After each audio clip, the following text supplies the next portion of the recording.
Welcome back. Let's do a bit more problems now. So you have a 3D coordinate frame and the axes are in kilometers, and let's imagine that in the origin of this coordinate frame you have a radar, and this radar on top of this building, it determines that there is a plane flying here, and this plane is 5 kilometers away from the radar along the straight line. And also with respect to this XYZ axis, you know that you have 35 degrees on the XY plane, and here you have a right triangle, and you also know that you have 60 degrees from this XY plane to this diagonal line. Again, you have a right triangle here. So let's call this point where the plane is A.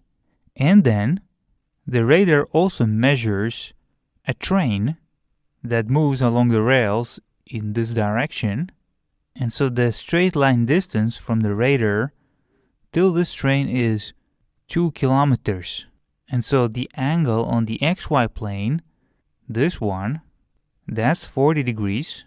And then from the XY plane till this diagonal line, that's 30 degrees.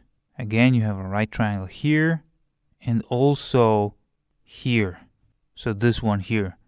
You can imagine that this triangle that is very hard to see looks something like this. This is the origin. Then this line here, let's call it A apostrophe, is on the XY plane. So when you are on this line here, then you are on your XY plane. This is the right triangle. This is 2 kilometers. And this is 30 degrees. And so now the question is, what is the straight line distance between the airplane and the train? You have all the tools you need to find this D. So here in Python, I created this small animation where you see the magnitude of your displacement vector, which is this red line, which essentially is the distance between the airplane, you see, in green you have plane position, and the train. Here you have the train position. And so the magnitude of the displacement vector is shown here. So it should be relatively easy for you to do now. Try it out by yourself, and then I'll show you the solutions in the next video. Thank you very much. Welcome back. So let's find the magnitude of this displacement vector now. The first thing that we want to do, we want to obtain the position vector of this airplane A. Visually, you can very easily see that its x component can be calculated like this. You have 5 here, so 5 times cosine 60 degrees, which gives you this line here, and then you multiply it by cosine 35 degrees, which gives you a value on the x-axis. And you can see that it's a negative x-axis, so you should have a minus here. And so you will get minus 2.048 kilometers. Then your YA can be calculated like this. 5 times cosine 60 degrees. Again, it will give you this line here. But now you write here sine 35 degrees. And again, you see that it's a negative y value, so you have to put a minus here. So it's minus 1.434 kilometers. And then ZA equals 5 times sine 60 degrees.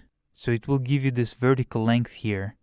And it's a positive number, and it gives you 4.33 kilometers. So the position vector A is this one.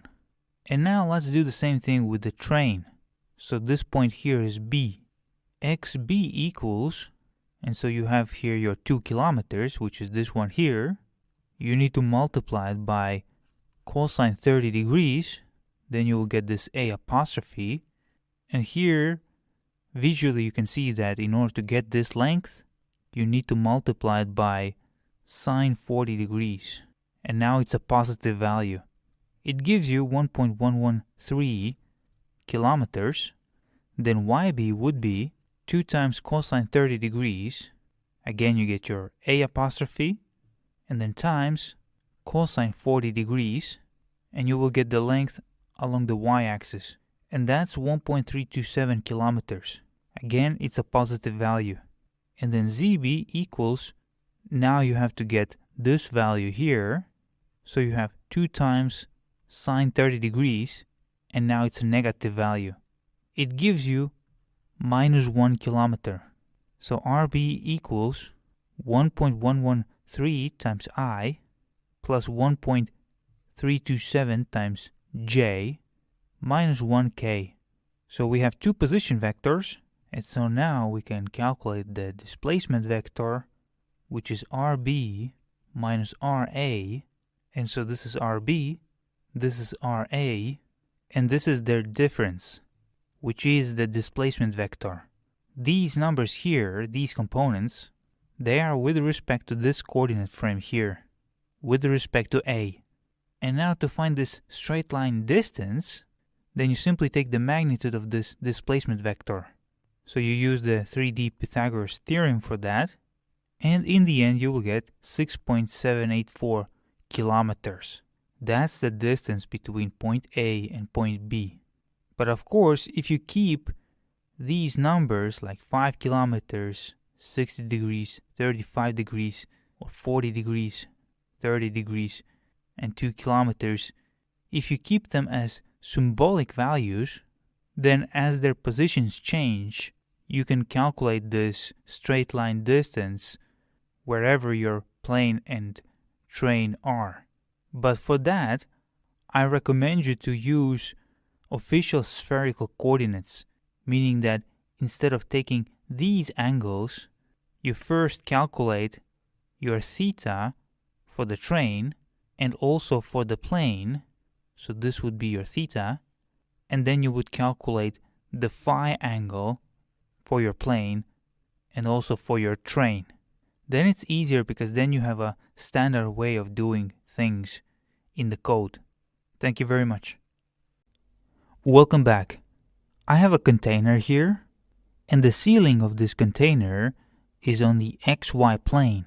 And of course, if you go straight up, then that's the Z direction. The origin of this XY plane is right here, and I call it O. This container is held in place using the cables that are connected to this hook. Let's call this point here E, and it's right above O. The vertical distance from O to E is 12 meters. It's even better to write like this. This is 12 meters.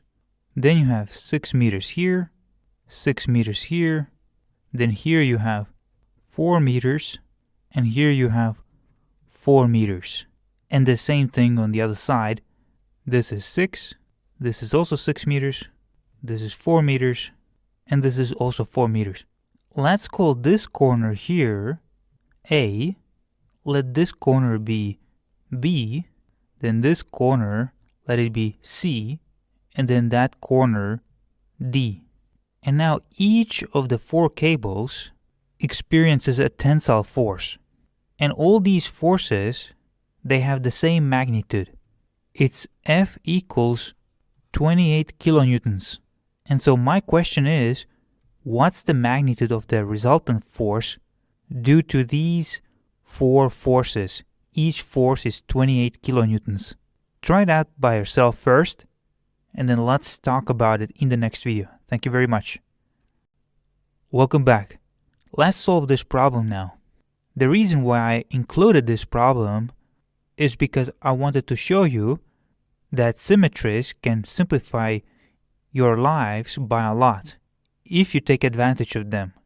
You have 4 forces in 4 different directions, but with respect to this middle point, O, you have geometrical symmetry about the x-axis and about the y-axis, and all 4 forces are equal to each other. They're all 28 kilonewtons. From this symmetry, you can automatically see that the resultant force, Fr, needs to point directly down. That's because if you look at this container from the top, then all these forces, which all have the same magnitude, they go in different directions in such a way that all their y components get cancelled and all their x components get cancelled. But all of their z components point down, and because of the fact that all the forces are equal and there is symmetry, because of that, all of their z components are also equal. So what you need to do, you need to find the z component of one vector, and then you just multiply it by 4. And so let's do that. Let's take this force that goes from point E till point B. Now we could obtain the position vectors from O till E and then from O till B and then calculate the displacement vector like we did before, but you can get that displacement vector from E till B by simply looking at this image.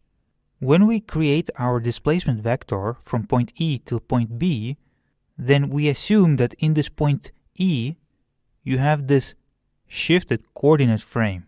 And so we can simply walk from E to B with 3 steps.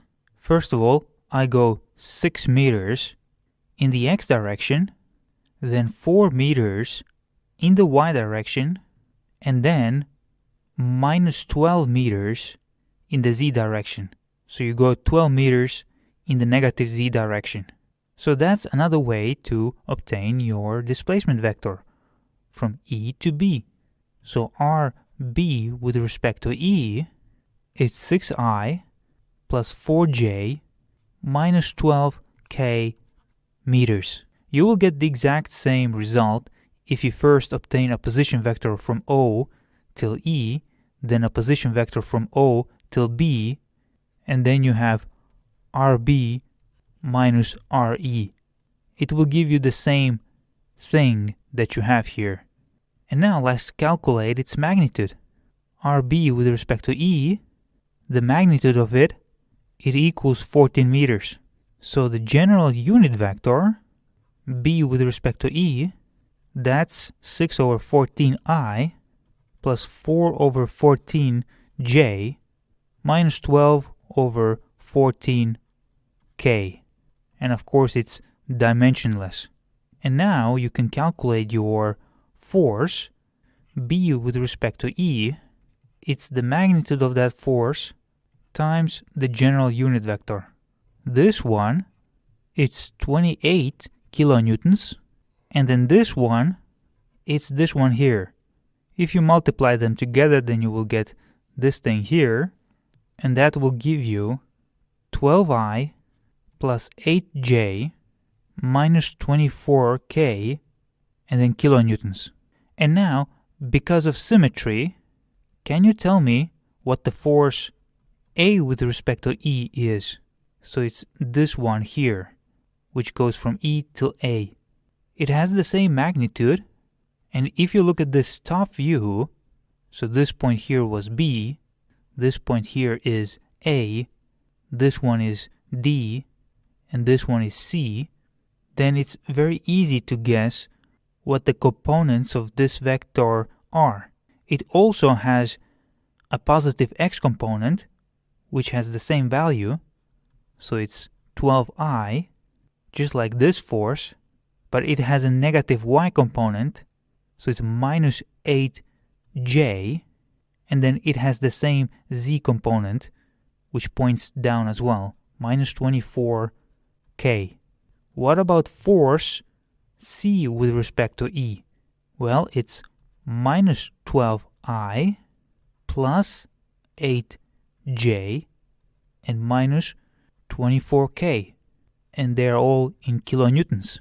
And then finally, force D with respect to E, it's minus 12I minus 8J and minus 24K kilonewtons. So you see, when you have symmetries, then you can save yourself a lot of calculations. You can see that you have 2 positive x components and 2 negative x components, and then 2 positive y components and 2 negative y components. So the x and y components, they obviously get cancelled out. But then you have 4 negative z components. So from that you know that Fr with respect to E equals 0I plus 0j minus 4 times 24k kilonewtons. And well, 4 times 24, that's 96. So the magnitude of this force is 96 kilonewtons. If you see symmetries in your problems, you should take advantage of them. Thank you very much. Welcome back. So here I have an XYZ plane, and we assume that the ground is flat, and it's on the XY plane, and you are standing here at point O, and you have something called EDM, which stands for electronic distance meter. And so you have a house here, and let's consider this corner of the house. Let's call it A. And then you have a tower here. Let's call it B, the tip of the tower. And so EDM will give you the distance from you till point A. And you also know the angle from the positive y-axis, which is 30 degrees.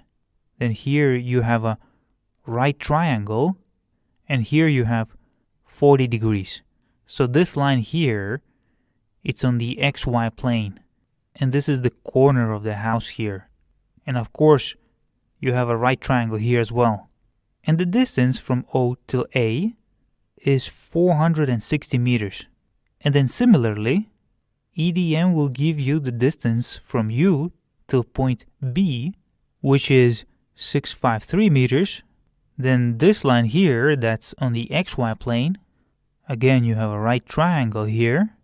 And then you have an angle of 60 degrees from the negative y-axis, and then here you have 55 degrees from this line on the xy plane till this diagonal line here.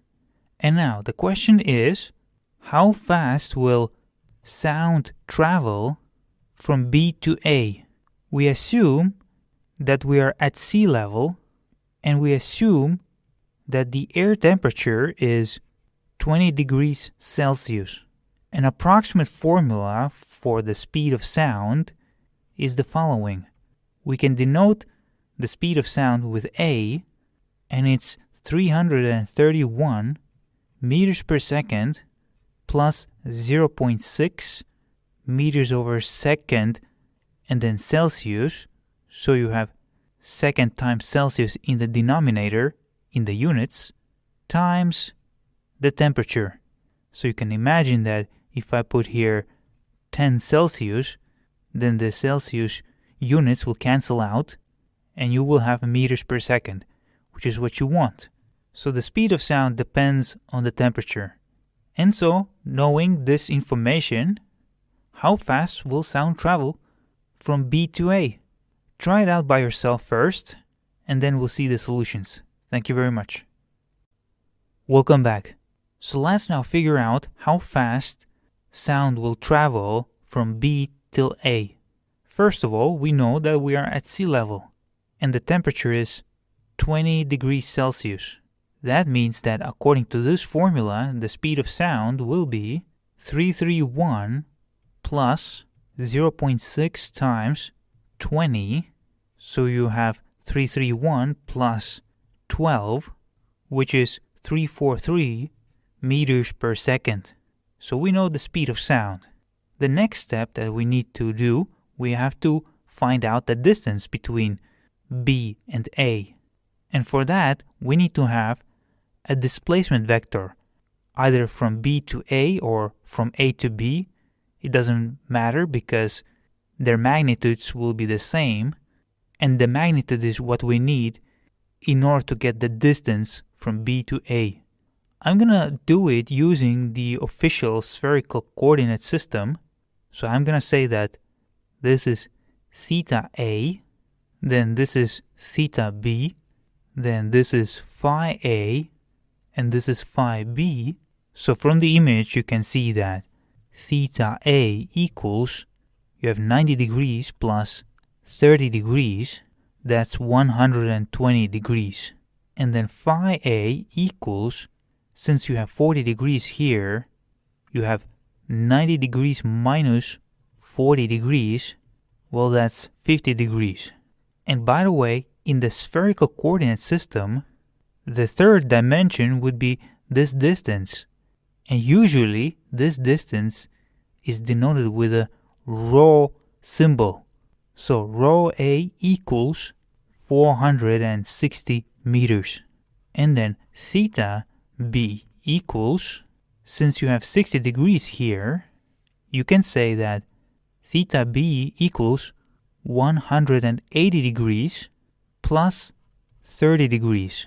So 30 degrees is from this negative x-axis until this point here that you have on the xy plane. And so you have 210 degrees. Then phi B equals 90 degrees minus 55 degrees, which is this one here, and that's 35 degrees. And then rho B, which is this one here, that's 653 meters. And so first of all, let's obtain the position vector of this point A. It's the following. RA equals, that's the I component, that's the J component, and that's the K component. Then RB, the position vector of point B, that's this one here. And so the displacement vector, B with respect to A, that's simply RB minus RA. And if you perform all the calculations, then you should have minus 148I minus 492J plus 239K meters. Then we calculate the magnitude of this displacement vector. And if you do that, then you will get 567 meters. And so we know that the speed of sound is 343 meters per second. And so you have 343 times time from B to A, and that equals the distance 567 meters. And so TBA equals 567 divided by 343, and that equals 1.6531 seconds. So the sound will travel from B to A in 1.6531 seconds. Thank you very much.